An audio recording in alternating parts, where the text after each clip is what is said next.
Well, hello, Tyne. Hello, everyone. It's been a long time, but that's not what we're here to talk about today. Today, I want to talk about jobs for artists because, as an artist and as someone who needs a job, they laid off my entire department on the first of this year, so we're doing great so far.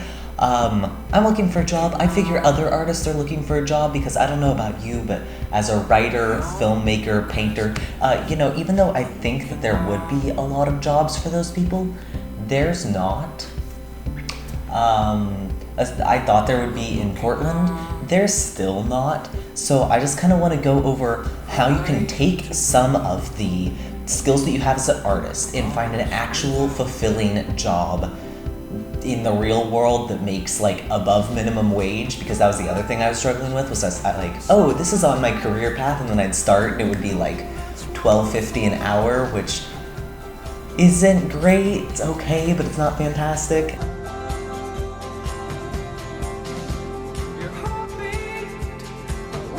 This book, I took the cover off of it so I wouldn't damage it. It's called The 7-Minute Difference, okay? So the first thing that I did when Amazon laid off all of the delivery drivers, because yes, that is what I decided to do with my artistic path, was I came back from Japan after writing for a long time and I decided to become a delivery driver, because that makes sense, right? It just paid a lot of money and it was easy to be hired in, so what have you. The first thing I did when I was laid off was I went to Powell's bookstore.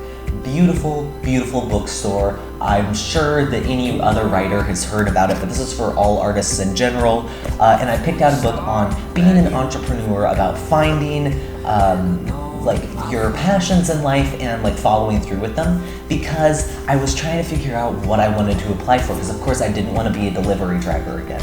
And I had done a little bit of this and a little bit of that, and as I was applying to things, I was getting rejected from things that I thought I should have been able to get. So I'm not going to ruin this book in any way, but I'm going to go through a couple of exercises almost and talk about things that really helped me in order to help you guys. And so I'm going to be going over both a little bit of personal, getting your artistic thing off the ground, and then also finding an actual physical job, okay? So let's jump into it. By the way, there's a link in the description to buy this book from Amazon. It's an affiliate link, so if you decide to get this book, I'll get a little bit of kickback at no cost to you. So, if you kind of like this video, then maybe check it out. So in this book, she starts off with several exercises that lead to what your purpose is in life, and I don't really think that finding a purpose in life is important per se, because I feel that it changes all the time. What I thought was my purpose when I was younger is now entirely different than it was before I went to Japan. It was different while I was in Japan, and now that I'm back, I have once again kind of changed what I think I should be doing on the earth. I feel like having a defined purpose in life is really restraining, and it doesn't help you in self-reflection. It's kind of too strong of a concept to be oh yeah, I'm just gonna pin this down, yep, that's my purpose in life, I'm just gonna be like that for the rest of my life. This room's really echoey, give me a second. Hopefully that dampens some of the sound there. Get out a piece of paper, pause the video, write these things down if you're kind of getting this inspiration, getting this mood from me. So the first question was, what do you love doing the most? And kind of think about this through your creative lens, and then just start writing and start making a list. So I was of course, first thing I love doing is writing. I love plotting, I love daydreaming. Those are things I haven't had work in a couple of days, so what have I been doing? I've been writing for a couple of hours a day, and I've just been zoning off and daydreaming and thinking about these plans and thinking about what I wanted to put on YouTube and whatnot.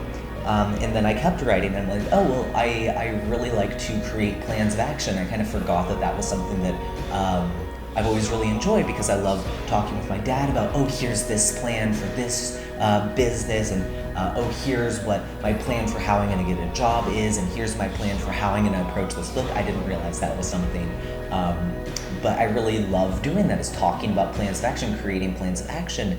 And And then I started writing down, like, I like travel, I enjoy public speaking and like making YouTube videos, and I enjoy helping people and teaching people if I can. I sure hope these videos are either motivational or helpful or something, or maybe they will be in the future, but they're not going to be unless I keep practicing. So if you're enjoying this video, give it a like so I know that I'm doing a good job, maybe, or don't. You could also dislike it if you don't like the video, or you could subscribe. I mean, you could dislike and subscribe, and that would give me a lot of information, but that's not what we're talking about. Okay, but as I was talking about, like, oh, I enjoy traveling, because I told one of my friends this, and they're like, well, traveling, you're basically describing a vacation where you just sit around and write and travel. And so I was like, well, what did I really enjoy about traveling? And what I realized was it was this sense of accomplishment where I had, let me skip a couple of pages back, I had created this plan for how to go to Japan, and I had, like, here I had the flight information, the how much I need to save for trains to pay off my student debt while I was there, how much for food, for passports,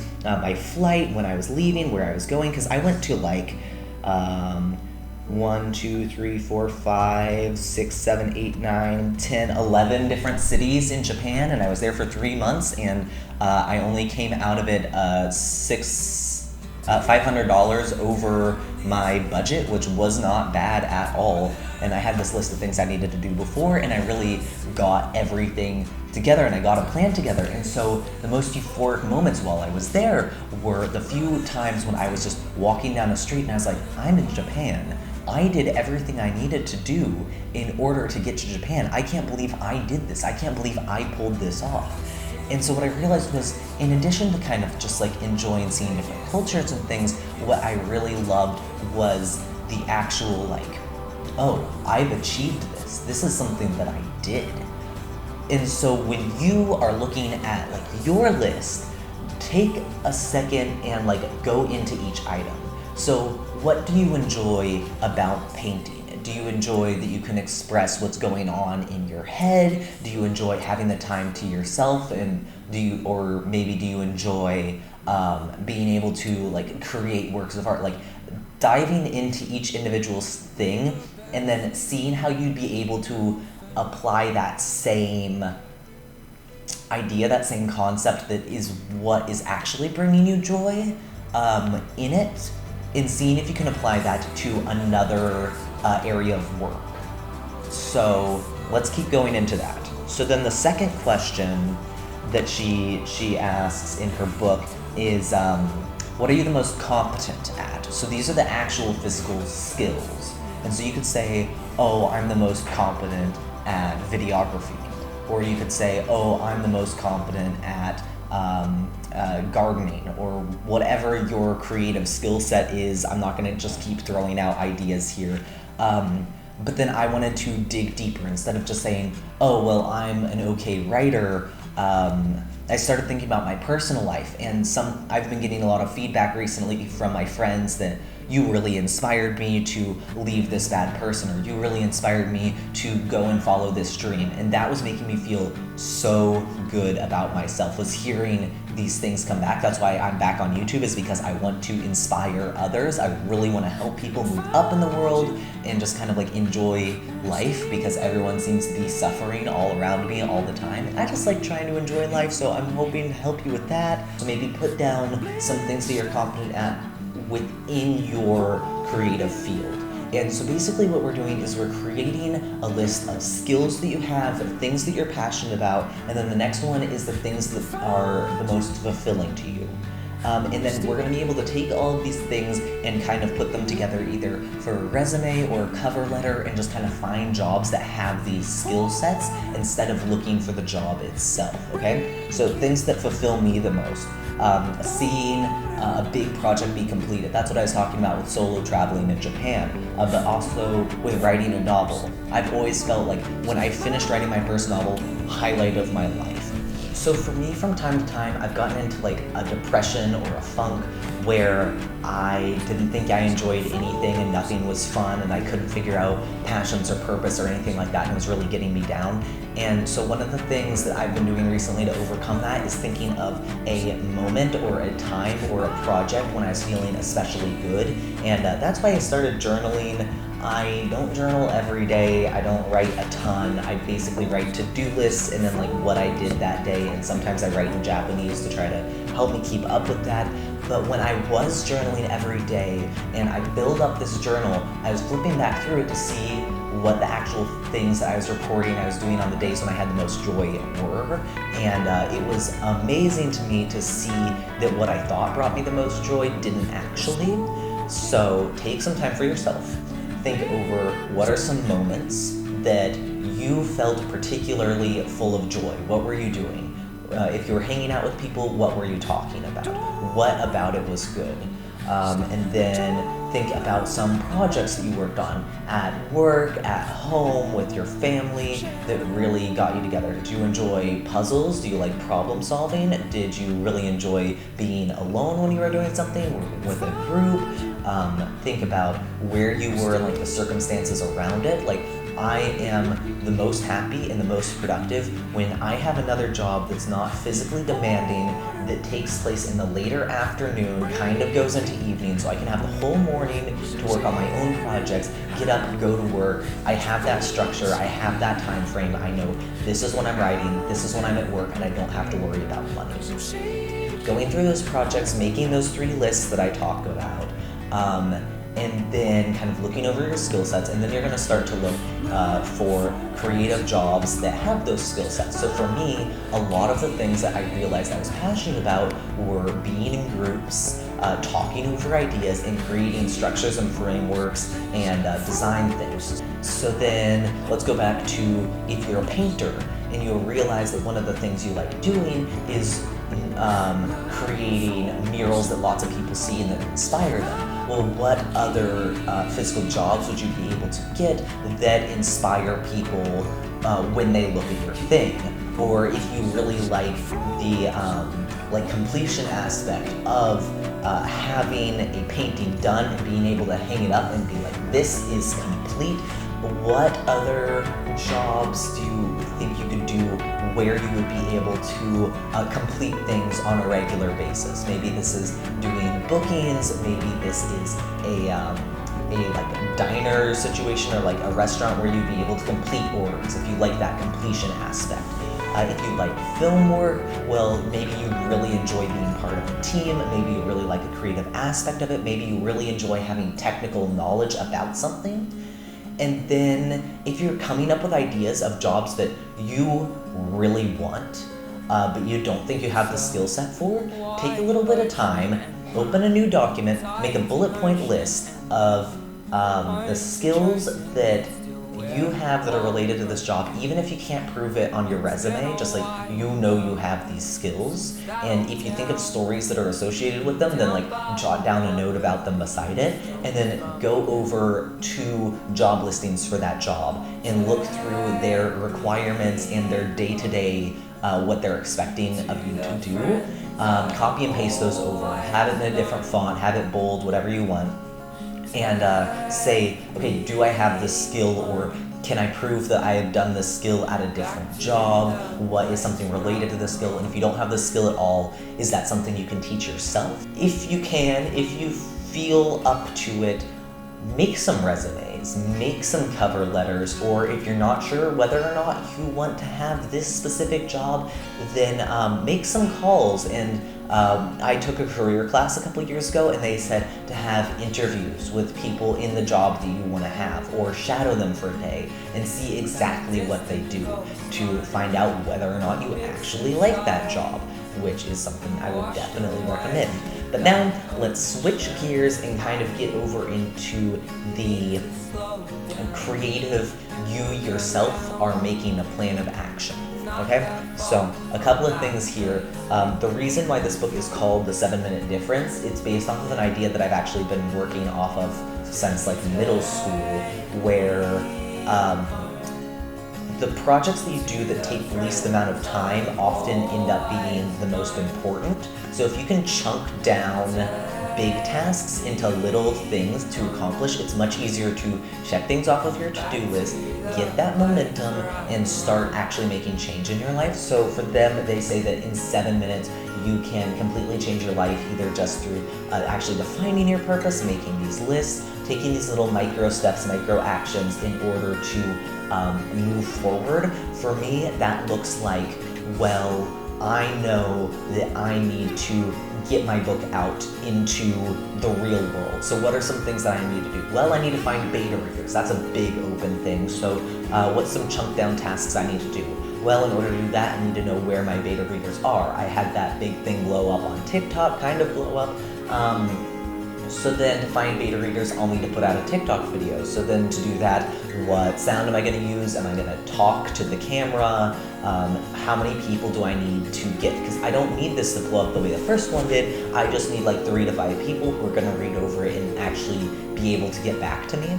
And so having that, each little task set out there, and then having that level of success where it's, I don't need it to do better than this. If it does do better than this, that's fine, but I don't need to go to 100% quality with this. I don't need to be a perfectionist about this. I just need to have it to this level. And so then that is something I can check off. And then after that, what's the next thing that I need to do? Well, I need to be able to have a way for beta readers to look at it. And so I did some research. I had look up different companies that support beta reader comments, or do I want to have that on Google Docs? How would I want to share that with people? And then I developed a list of questions to ask beta readers. And then now on my list for today is going through chapters 1 through 5, doing a quick skim for, does the timeline work out? What questions do I have? What insecurities do I have? Is there anything that I want to bring to attention or ask for advice on?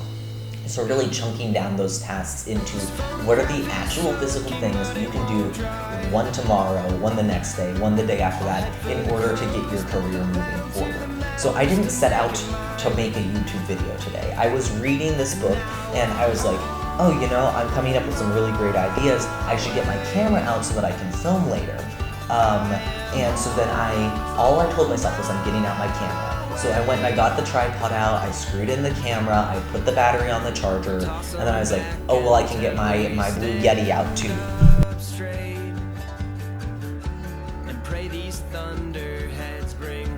I got this chunk of information from a podcast, okay? Someone was talking with an influencer, and they said a lot of complaints that we get is just like, oh, I don't have enough time to do anything, there's so many distractions, there's YouTube, there's the news, there's World War III is coming up, everyone has to prepare their survival kit. They didn't actually say that. And then the guy said, oh sure, well, why don't you show me your calendar and we can talk about the things on your to-do list. And long story short, the people never wrote down their goals, their to-do list, the things that they were going to do. And so I find that before bed, chunking down the exact tasks, very short 5-minute, 7-minute tasks that you can accomplish the next day, that you can fit in somewhere, will really make some of the biggest difference in your actual ability to produce work. So now let's take a look at some of the tasks you can do day to day, and then I have one more nugget of information for you guys, and then we'll wrap this up. I hope this isn't too terribly long, and I hope it's not too terribly long so I don't have to edit something too terribly long. So this is gonna look super cheesy, and I'm okay with that because I'm just trying to be helpful, and I'm a cheesy person, so here we go. I wrote a little list of things, habits that I need to do in order to help myself both personally, in my business life, in my professional life, in absolutely everything. And these are priorities, I'd say. Things that when I do them make the entire quality of my life better. I'm going to read out the list, I'm going to talk through it just as I always do. Give yourself twice as much time as what you think you need. I realized I was getting to work late. I was rushing around. I hated like my image of myself and who I was, because I was constantly tripping over things, I was constantly breaking things, making mistakes, and I realized all of that comes back to rushing around. Taking time and giving myself twice as much time and being mindful about my time changes the pace and my confidence in myself in everything that I do. Next, limit low fun activities. I was spending lots of time, here's a fun story. Everyone watches TV shows, right? Everyone watches Netflix, and so they can all talk about the same shows that they saw, and so I always felt left out because I'd never seen anything because I was always busy and I was always working. No, I was on YouTube. I was having these Reddit being read aloud to me, and just random cat videos and things that no one could talk about that specific cat video or that specific Reddit story because there were too many of them, which I wasn't having a ton of fun watching these things. It was just like, oh, that's on my YouTube, okay, click. And so then limiting activities that I just did like because it was easy. And so instead taking that time to go on an adventure or watch a show that people are talking about, because I'd be spending that same amount of time doing something else. This is just more fun. I hope that makes sense. And then associated with that, I have chunking out and scheduling time, like work and play, for at least 1 hour, instead of like, oh, I'm gonna work for 10 minutes and now I'm gonna watch YouTube for 10 minutes, I'm gonna work for 10 minutes. No, if I actually go and talk to my Echo or whatever that thing is over there and say set an alarm for 1 hour, and then knowing in my head like, oh, I am not going to work on this for an hour, but I'm going to set an alarm, work on World War Marlowe for an hour, go and type it out, and then the alarm starts going off, and it's like, wait a second, that was an hour? Wow. Chunking out things, focusing on completing tasks. No one should ever look at my computer, at my Google browser thing, because I have 30,000 tabs open and usually have like 20 or 70 different things saved to my desktop, because they're all projects that I started and never finished. And so there's another rule that I've heard that is, if something will take you less than 5 minutes to do it immediately. And so that's a way to keep your momentum going. It's a way to get things accomplished, because I would open up a bunch of different jobs that I wanted to apply to, for say, and then I just leave them open and not do anything with them. Or I'd open up a lot of research about how to do this specific task, or how to like CAD things or these, and I'd open it up and I'd leave it there. I'd never get back to it. So actually for me, finishing and completing tasks. The last thing I want to talk to you about today is defining success. So I made a whole YouTube video about this, and it was rambling. I am still rambling. I am sorry.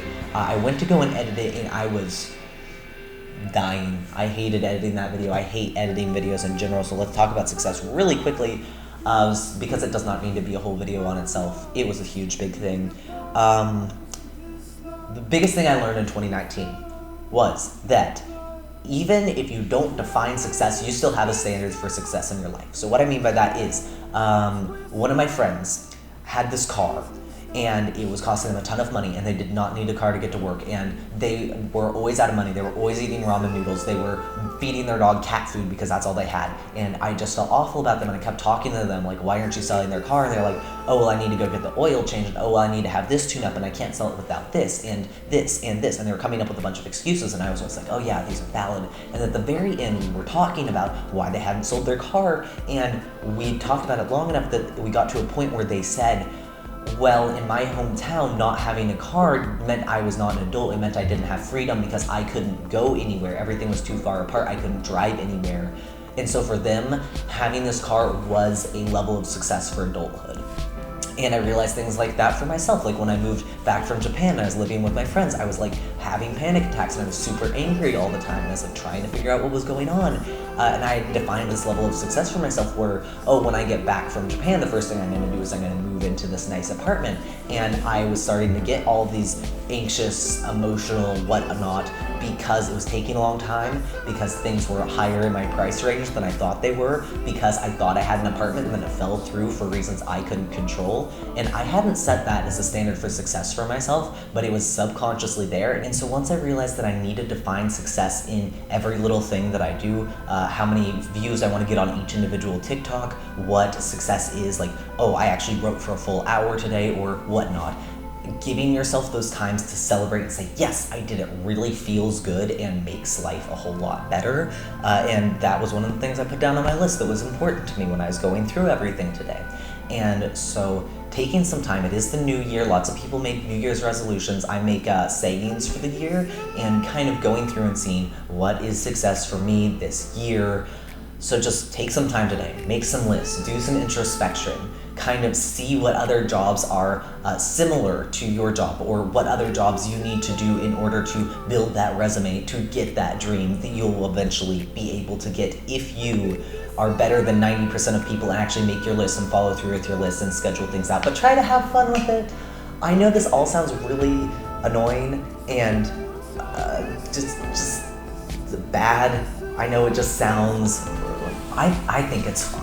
I really enjoy planning though, as you can see from all of my lists and stuff. So maybe if you enjoy planning too, you could plan something with me with this.